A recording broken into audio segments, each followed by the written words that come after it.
அதிசயங்கள் செய்கிறவர் நம் அருகில் இருக்கிறார்.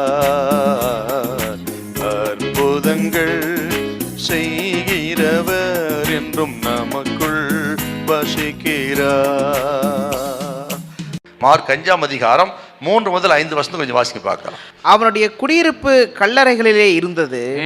அவனை சங்கிலிகளினாலும் கட்ட ஒருவனாலும் கூடாதிருந்தது. அவன் அநேகம் தரம் விலங்குகளினாலும் சங்கிலிகளினாலும் கட்டப்பட்டிருந்தும் சங்கிலிகளை முறித்து விலங்குகளை தகர்த்து போடுவான்.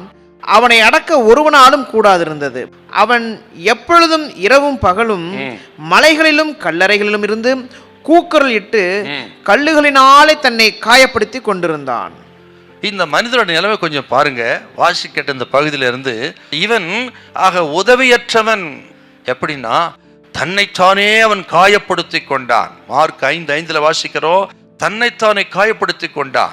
தனக்கு இருந்த பலத்தை தன்னை அடிப்பதற்காகவே அவன் பயன்படுத்தினான் பாருங்க. இன்னைக்கு சாத்தான் அநேகரை ஆக தற்கொலைக்கு நேராக தூண்டுகிறானே, சரீரத்தை கெடுத்துக் கொள்கிறார்ல, அதுக்கு அடையாளமா இந்த மனுஷன் இருக்கிறான். மட்டுமற மனிதர்கள் விலங்கு போட்டு இவனை ஒடுக்கினார்கள், கட்டி வைத்தார்கள். அந்த விலங்கையும் முறித்து கொண்டான்.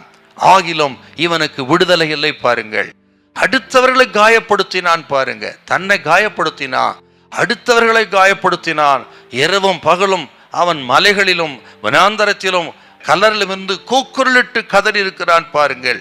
இந்த பிரச்சனை ஒரு நாள் 2 நாள் இல்ல, நெடுநாளா இருந்ததாக லூக்கா 8:28 வாசிக்கிறோம். இரண்டாவது அந்த மனுஷன் நிலைமை லூக்கா 8:27 வாசிக்கிறோம்.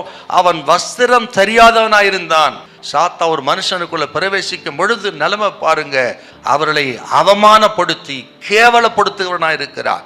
அடுத்தது லூக்கா 8:28 வீட்டில் தங்காதவனாயிருந்தான். அவனுடைய குடியிருப்பு மலைகளிலே குடியிருந்தான், கல்லறையிலே குடியிருந்தான், வனாந்தரத்தில் குடியிருந்தான் பாருங்க. எத்தனை பரிதாபம் பாருங்க. ஆனால் இயேசு யாருன்னு கேட்டீங்கன்னா இந்த மனுஷனுக்கு பரிபூர்ண சுகத்தை கொடுத்து விடுதலை கொடுத்து அவன் விலங்கை முறிச்சார், அவனை விடுதலையாக்கினார்.